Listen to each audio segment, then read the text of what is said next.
tonight online. It's Pastor Tim here with our awesome Ignite team. Hey. Hi. Hi. Hi guys, it's so good to be with you guys, and we're also excited to share with you guys tonight. Yeah, we know that lockdown has been hectic, but God has remained faithful. Amen. And so tonight's message is going to be a little bit different than the previous ones. But we believe that what we're going to share on tonight is something that we maybe all battle with sometimes in our life. Maybe you battled with it this week. Maybe you're possibly still going to battle with it in the next couple of days. No, he was watching to talk, bro. Wait, what is going on? What is going on? What is going on? You know, that's right, Ignite. We are going to be talking about confusion. So, have you ever been confused in your life? Like, you just were thinking about too many things and you didn't have a conclusion on any of those thoughts? You know, there's a lot of people who live in confusion. Who of you is confused right now? Some of you look confused right now. Some people seem to have moments of confusion, and yet some people seem to live in confusion. Too many people are confused right now. We live in confusion because we do not encounter God on a daily basis. So that's exactly what salvation is. Salvation is like a daily encounter with God. And it needs to happen every day. What's the opposite of a confused person? It's an assured person. Assurance means a promise, a guarantee, or a commitment. Jesus is our hope and our assurance. So tonight we have a question for you. Are you assured or are you confused? Yeah, that's such a great question for us to be asking. You see, because if you're living with some sort of confusion, you can't be living with assurance. You can't be assured and confused at the same time. You know, you can't say, I know Jesus forgave me yesterday when I messed up, but I'm not so sure if he forgives me today when I mess up. And it's the same thing like with me and Tim being married. I can't be confused about him loving me or caring about me if I know that he really loves me. You can't be confused when you know who God is. You know, you can't be confused between who is stronger, between Tatenda and I, when you know that I am stronger. But you see, confusion is evident in one's life when assurance is missing. People get confused when they don't hold on to assurance. Jesus is all the assurance they ever need. Again, you can't be confused and assured at the same time. Confusion is the worst. What do I do now? Why isn't this plan working? Why won't it work out? Why can't youth reopen? You see, there's always going to be things that we're confused about. Often when we get confused, we become uncertain, we get stressed out, and then we begin making a bigger issue out of something that really didn't need to be made an issue out of. We kind of, we make a major out of a minor issue. So, what is confusion? Okay, well, what is confusion? Well, the word confused in Hebrew is the word haman, to move noisily, to roar, to cry, or to distract. So there's lots of noise, there's lots of action, and there's a lot of craziness. So Temple, have you ever been confused before? Like, when was the last time you were confused and about what? 2 days ago, when I had to change one of my ties, and I thought, should I change all of them at the same time because it would be cheaper? So, look, I know there's a couple of differences between someone who is confused and someone who is not. And we know the main reason why people get confused is because they aren't experiencing God on a daily basis. But what would you say is another reason? When people don't seem to have peace, instead they have a lot of pieces. Even joy, Proverbs 3 verse 5. Trust in the Lord with all your heart and do not lean on your own understanding. 1 Corinthians 14:33 reads, For God is not the author of confusion, but of peace. For God is not the author of confusion, but of peace. So because God is not the author of confusion, that means the devil is. That's so true. You see, the moment when we face any problem in our lives, it's actually confusion. It's there to confuse us. And when we're confused, we're not trusting in God. And when we don't trust in God, we often try and do things on our own. So, if the devil is the author of confusion, then that means when we're confused, he wants us to stay that way.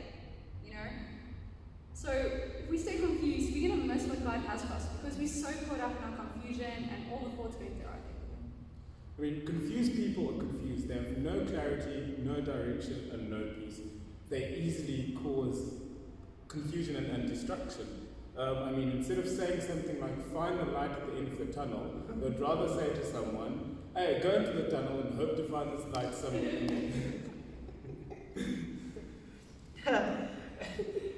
We're so confused because of the loud, noisy distractions in the world. There are kind of a million options out there, and they're all screaming for your attention. There are so many voices. Hey, listen to me! No, listen to me. I have more money and have the newest brand of clothes. Or rather listen to me. I'm pretty sure I'm the smartest. No, I have more experience. Listen to me. Hang on, I'm older. Listen to me. You see, the problem is there are too many voices. The phone, the friends, social media, the family, the TV, work. They all have full access to us. It's a lot of loud noise that is distracting, and it creates so much confusion. You see, the word clarity means to be clear or transparent. So if you look up the word clarity or clear in the Bible, it means to clean out, to purge, or to be free. So how do you get rid of confusion? You leave, clean out all of those distractions. Empty your thoughts, empty your emotions, the loud, noisy garbage.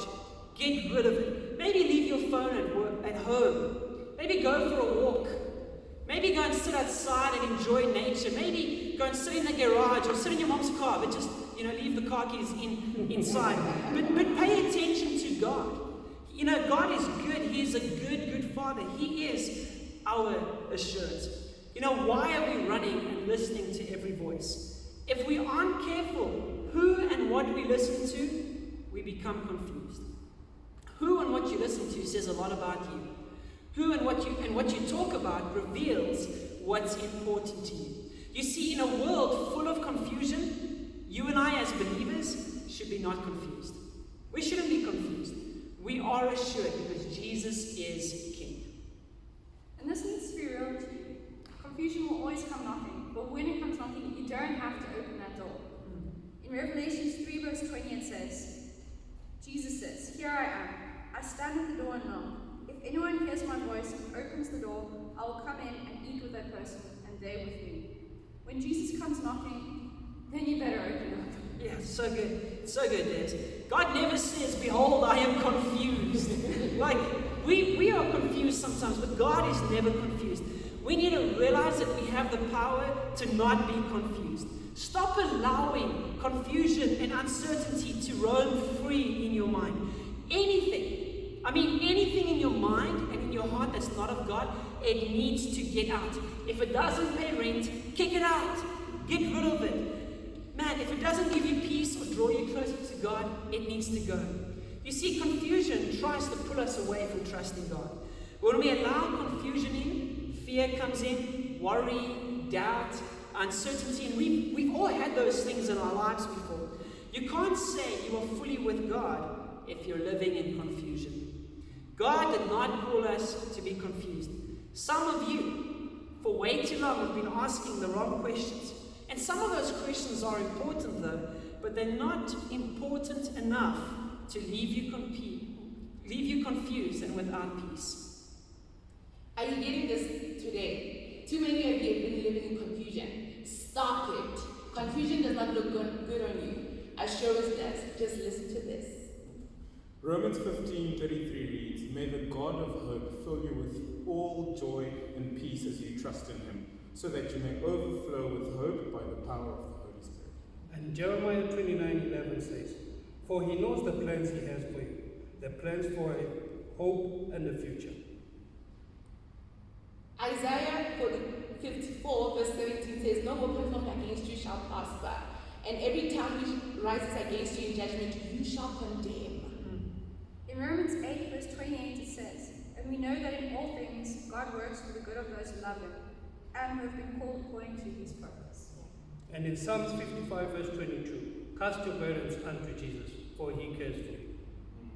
Romans 8:31 reads, no height, nor depth, nor any other creature, confusion, shall be able to separate us from the love of God.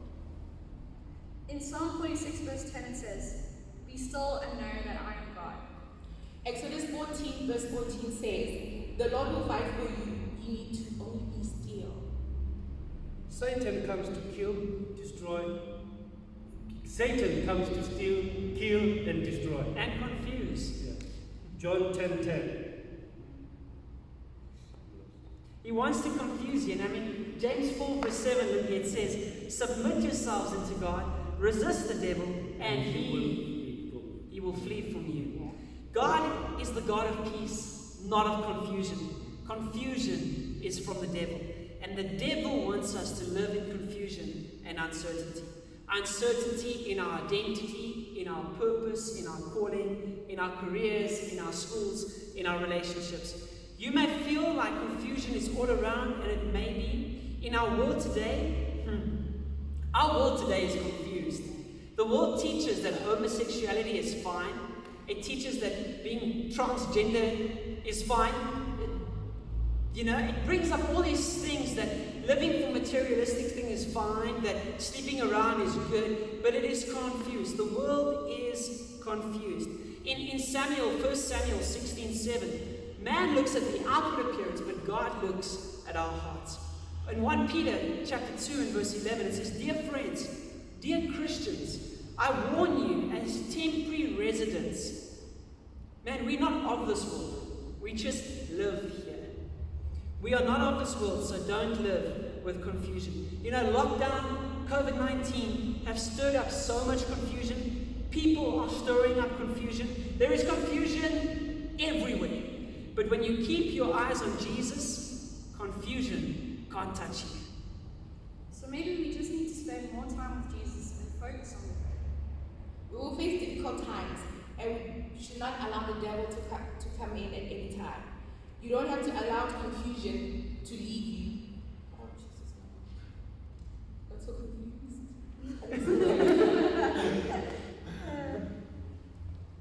So it says, God is for you and he is with you. That's in Psalm 139, verse 5. Colossians 3:23 reads, whatever you do, work at it with all your heart as working for the Lord, not for human masters.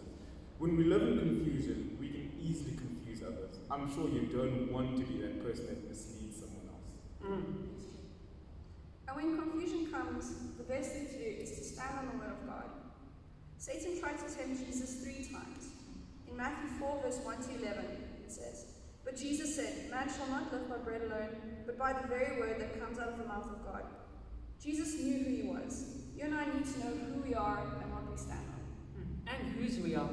Jesus destroys confusion. 1 John 3 verse 8. 1 John 3:8, it says, the Son of God appeared for this purpose, to destroy the works of the devil. That means we don't need to live in confusion. You need to tell confusion, it's game over. Jesus spent very little time being distracted by the words of the devil.